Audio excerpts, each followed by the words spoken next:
Trata la reforma política que va a enviar a la legislatura.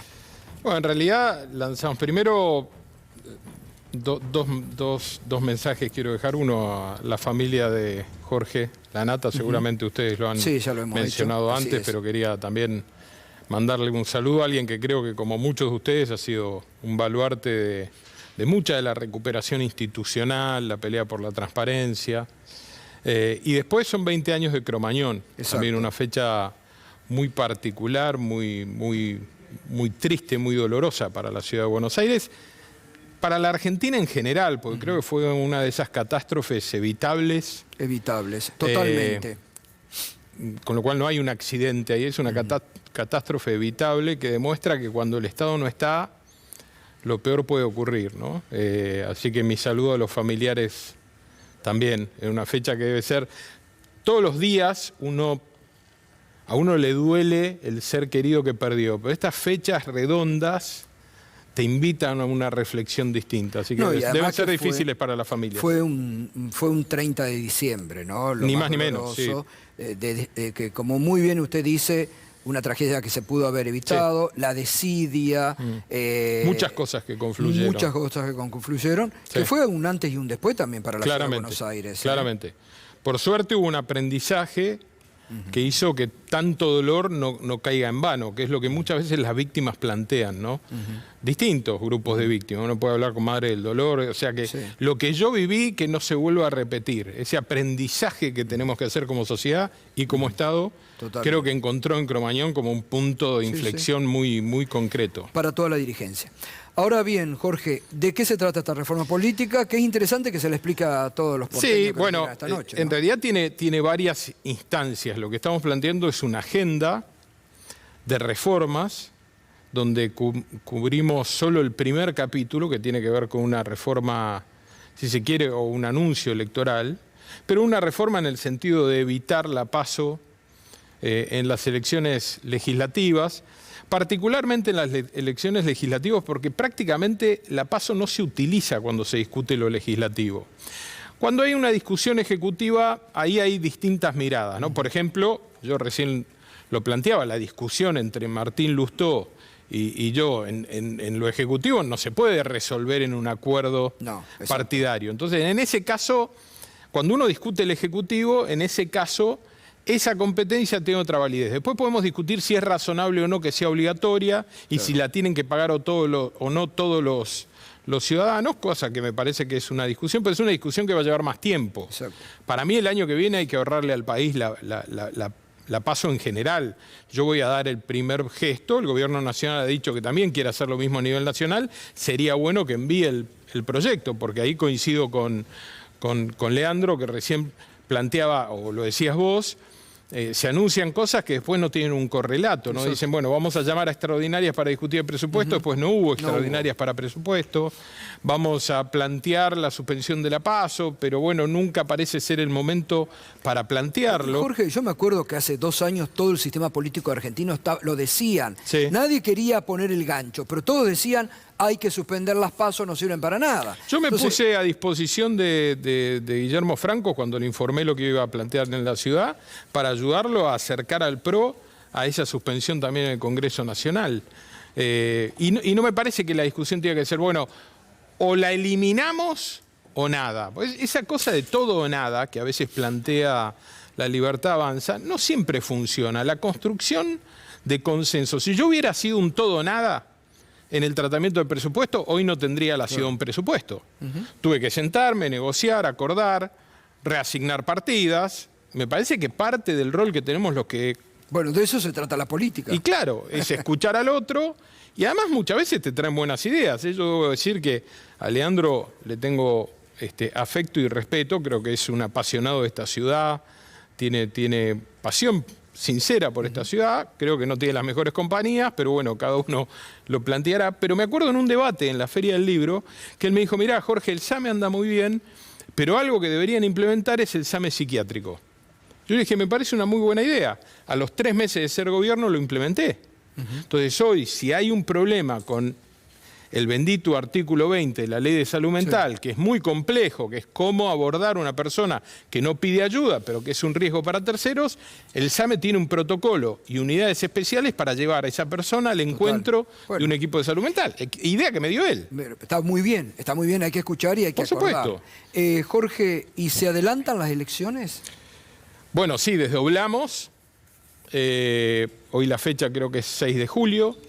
La que da según el calendario, en función del 27 de diciembre que presentamos el decreto.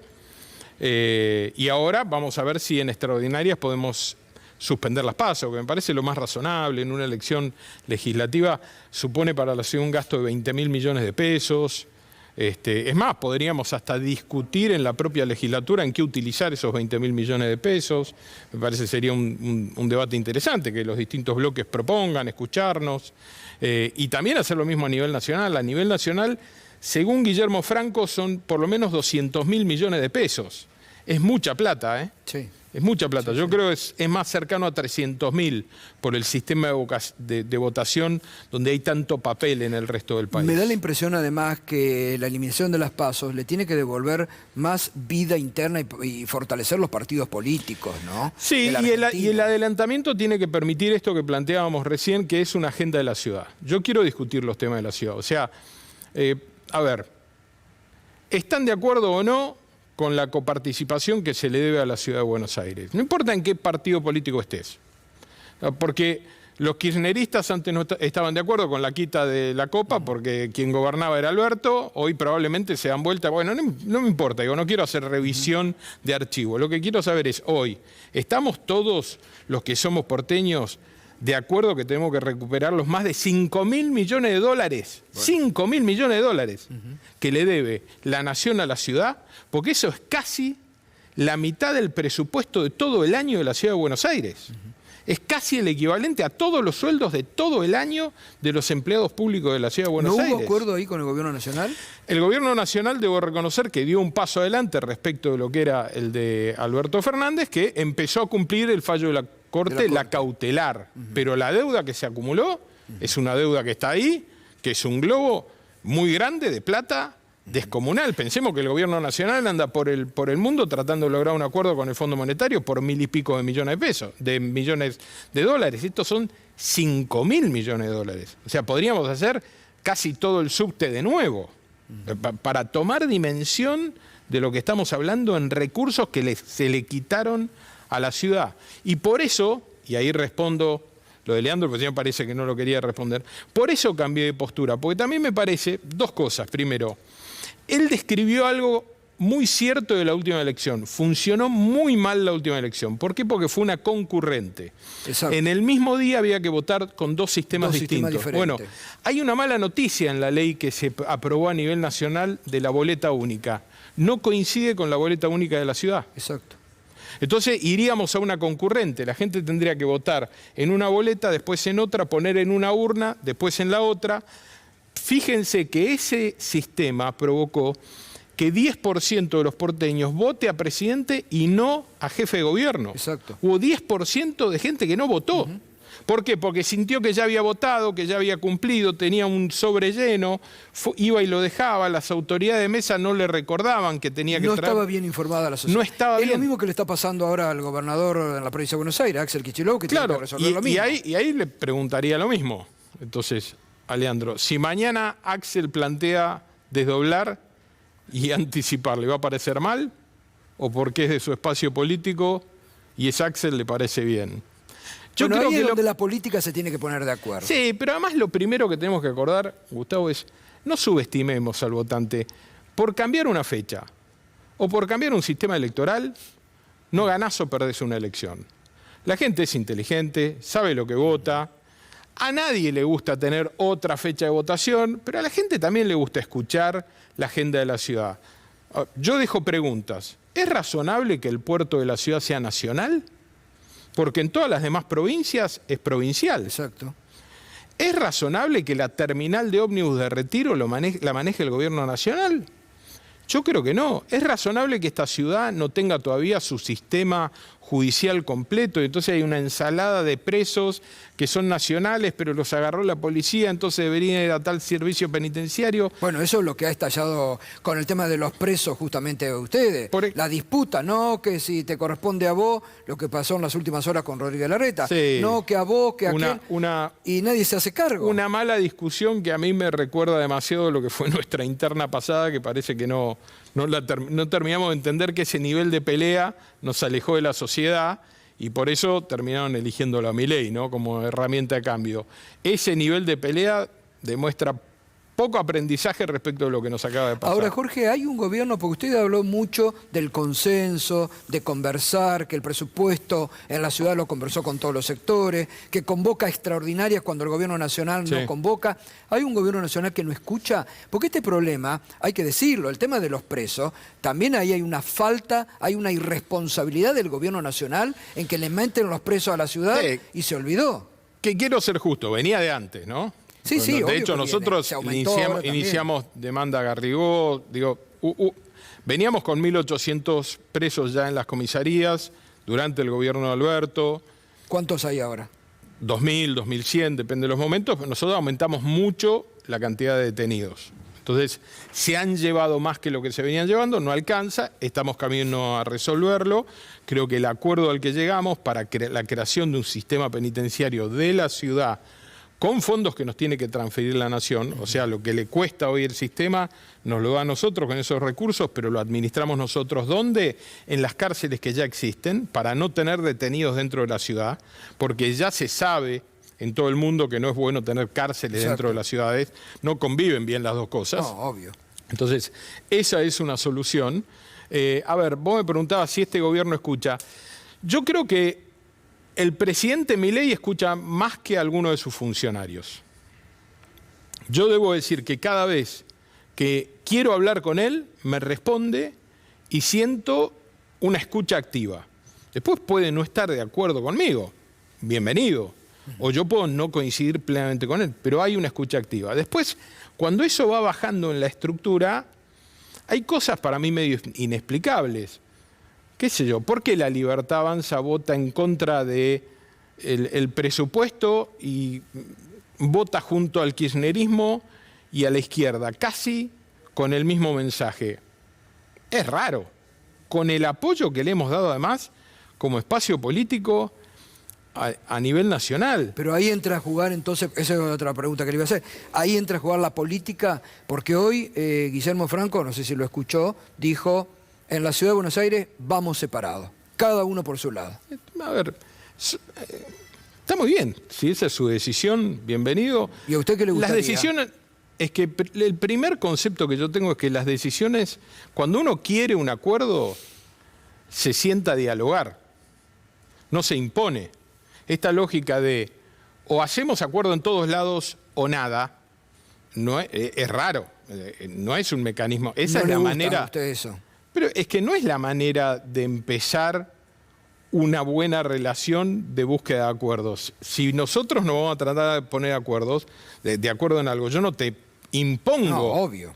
Las condiciones en público. Entonces, igual hay que darle tiempo a las cosas. Pero ¿no los ve que están muy, muy subidos al caballo? Porque también dijo hoy Adorni, Mauricio se quedó sin nafta. El PRO, dicen, no existe a nivel nacional. A veces uno de los problemas habituales en la vida, pero en la política creo que se notan más, es pensar que la historia empieza cuando uno llega, ¿no? Y que todo lo anterior no sirvió para nada. Y que ahora sí el país encontró su norte. Y la verdad es que yo tiendo a tener una actitud distinta. Yo creo que uno puede aprender de varios.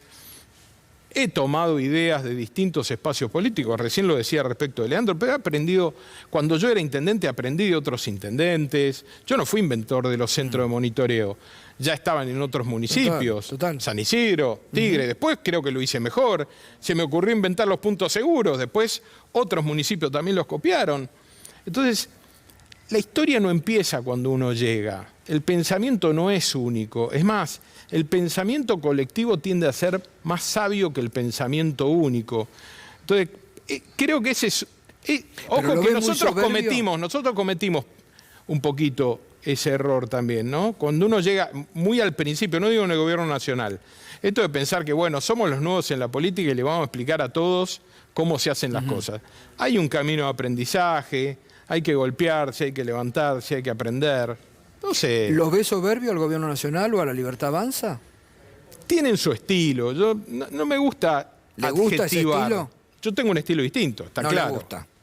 Yo tengo un estilo distinto. ¿Y usted haría, porque usted tiene una postura, usted es un funcionario, es el jefe de gobierno porteño, pero es dentro de la estructura del PRO, tiene un peso significativo. Sí. ¿Le buscaría un acuerdo o le gustaría mantener la identidad del PRO en la ciudad de Buenos Aires? Yo creo que los acuerdos eventualmente arrancan de los temas. Si no, es un poco como dar vuelta, si no estamos discutiendo solo poder. A mí no me gusta la lógica de qué pedazo te toca de la lista, dónde va mi candidato. ¿Estamos de acuerdo? Cuando nosotros armamos Cambiemos Primero, Juntos por el Cambio Después, hubo un trabajo de acuerdo entre Mauricio, Lilita, Ernesto Sanz, que llevó tiempo. Sí. El kirchnerismo ha hecho frentes con distintas fuerzas. Eso lleva tiempo. Primero te pones de acuerdo en ideas. Obvio. Entonces, eventualmente, si uno quisiera llegar a un acuerdo con cualquier fuerza política, lo primero que tiene que hacer es establecer un listado de temas, ponerse de acuerdo en eso, y después tal vez puede haber un acuerdo electoral o no. Pero de mínima, ese acuerdo te sirve a saber que después vas a trabajar junto en eso en el Congreso, no importa por dónde entren los candidatos. Y hay algo que yo tengo claro, yo no quiero volver al pasado, yo he estado en la vereda enfrente del kirchnerismo, creo que el kirchnerismo tiene una responsabilidad grande en muchos de los fracasos, pero tampoco el antikirchnerismo empezó cuando llegó la Libertad Avanza. De nuevo, ahí vuelvo a este concepto de la historia no empieza cuando uno llega. Yo estuve en las rutas con el campo cuando estaba ese conflicto, tuve que ganarle al japonés García, que era candidato del kirchnerismo en Vicente López, que llevaba 24 años de ser intendente, era un intendente excepcional. No, hay una historia antes de todos nosotros. Me parece que respetar esa historia también es valioso. ¿Y si van solos en la ciudad de Buenos Aires, le gustaría que Mauricio sea candidato?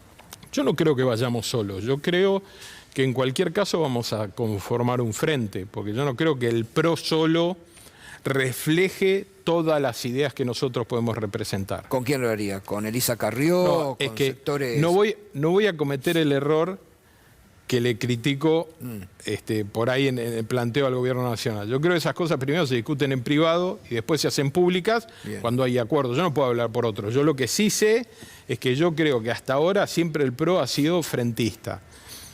Hemos tenido en la ciudad una presencia principal nuestra, pero hoy en día, dentro de mi gobierno, hay otros sectores representados y que tienen rol importante y que nos acompañan. La coalición cívica nos acompaña a nivel legislativo y en roles dentro del Ejecutivo en ámbitos de control.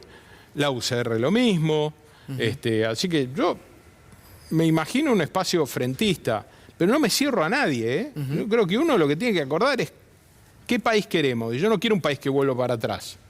Y tampoco me gusta eso de o estás conmigo o sos el pasado. Lo que pasa es que ese frente, la verdad que está detonado, que es lo que fue Juntos por el Cambio en su momento. Hoy de Juntos por el Cambio no queda nada. Pero le pregunto también porque la Libertad Avanza dice que el electorado del PRO se lo terminó comiendo la Libertad Avanza, que no le queda nada al PRO. ¿Esto es así? Yo me acuerdo una vez que una presidenta nos dijo, y si quieren competir, ármense un partidito y gánennos. Y les ganamos. Muchas veces nos han subestimado. Ya nos ha pasado otras veces. O sea, tiene vida el PRO. Claramente. A ver, es raro lo que ha pasado en la Argentina, porque nosotros perdimos a nivel nacional, pero tenemos más provincias que nunca. Estamos gobernando más provincias que nunca. Y la gente, después de 16 años de gobernar esta ciudad, después de una PASO muy competitiva con la UCR, y me eligió a mí, que soy pro, digamos. Entonces, la gente cada vez elige más selectivamente esta lógica de que todo va a ser uniforme y porque estás en un espacio te van a elegir. La gente mira mucho los candidatos. Total. Hay que esperar. La última, porque también sé que va a proponer una reforma tributaria interesante con ingresos brutos, ¿no? Que hay ahí una buena noticia. Hay una buena noticia, pero es la semana que viene, no me la spoilees, es después de Reyes. Pero algo. Va a haber una muy buena noticia para los porteños, sobre todo para los pagadores de ingresos brutos. No me diga que van a devolver plata. Argentina, no te voy a decir nada. Argentina año verde. Argentina año verde. Argentina año verde. No me spoilees las noticias, Cato. Tenés demasiado buena información. Bueno. No tenía que venir hoy acá. No, Gracias. quedó muy claro. Gracias, Jorge. Un placer. Felicidades. Y feliz año. Gracias, felicidades. Gracias a ustedes. A toda la familia. Y los veo seguido. Bueno, muchas gracias. Aunque no coincido en todo, siempre aprendo. No importa, pero las puertas de Minuto Uno siempre están abiertas. De verdad, uno aprende más. Por supuesto. De quien muchas veces tiene una mirada distinta y diferente que los que coinciden en todo con uno. Gracias, Jorge. Roberto. Gracias, felicidades. Feliz año. Muchas gracias. Hasta luego. Muy bien. Jorge Macri, jefe de gobierno porteño, con muchos anuncios, con definiciones políticas. Atención, Sí. El PRO tiene vida, dijo. El PRO tiene vida.